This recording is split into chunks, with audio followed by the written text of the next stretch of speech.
Comme chaque jour au petit matin, on s'active sur le marché de gros de Covent Garden. Distribuer les fruits et légumes frais venus de toute l'Europe n'attend pas.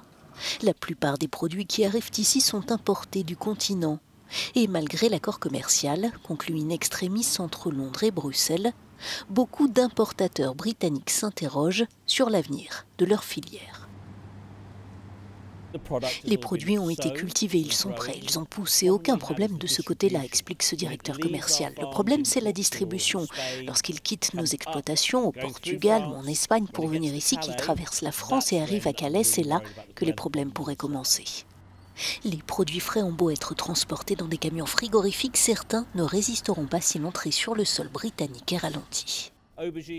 Pour les aubergines, les concombres, les tomates, le brocoli, tout ira bien. Mais pour les produits plus délicats comme les salades, si le délai se prolonge au-delà de 48-56 heures, nous commencerons à assister à une détérioration de l'aliment. Il faudra donc peut-être réfléchir à la suite, notamment pour les pousses d'épinards qui ont une durée de conservation vraiment très courte. Les pousses d'épinards ne tiendront pas pendant 3 jours, même dans un camion frigorifique.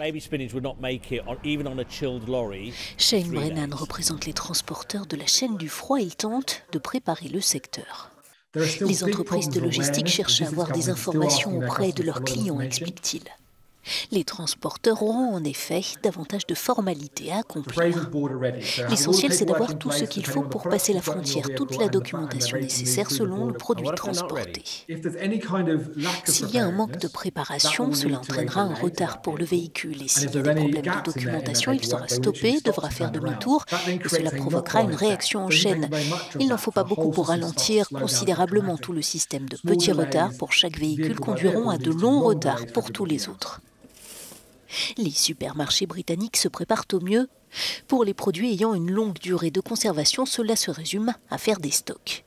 Le gouvernement britannique a assuré qu'il n'y aurait pas de pénurie alimentaire, mais les professionnels du secteur n'en sont pas aussi certains. Le patron de la première chaîne de supermarchés britannique, Tesco, n'exclut pas des pénuries de produits frais pendant quelques semaines, voire peut-être quelques mois. D'autres responsables de l'industrie agroalimentaire évoquent les retards comme une certitude plutôt qu'un risque, la véritable incertitude étant leur durée. Ty Genwright, Euronews, London.